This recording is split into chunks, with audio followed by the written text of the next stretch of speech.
Hundreds of Austin firefighter candidates redoing their interviews today. That's after some of the oral test questions were leaked last May. KXAN's Aaron Cargile has more on the noticeable changes those candidates faced. Good evening. These cars behind me belong to the hundreds of firefighter candidates inside Crockett High School right now, redoing their interviews. They are walking into a much different atmosphere than before.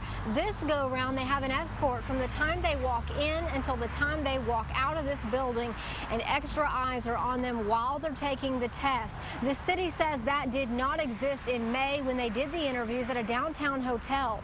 Only the ones giving the interview were in the room. Now, as you can see from the video, news crews had access right up to the door. Today, we're not even allowed to step foot on school property. The city also says no one with the Austin Fire Department is playing any part in the testing. Now, to recap what's led to all of this, someone mailed the fire chief a copy of the oral test questions they have to answer that lay out possible scenarios firefighters face. An anonymous person also mailed a copy of those questions to KXAN to show that the questions were leaked and some candidates had an advantage over others. We want to thank those candidates that have come back for a second time, and we wanted to do that because we wanted to be sure that every candidate had a fair chance at that opportunity.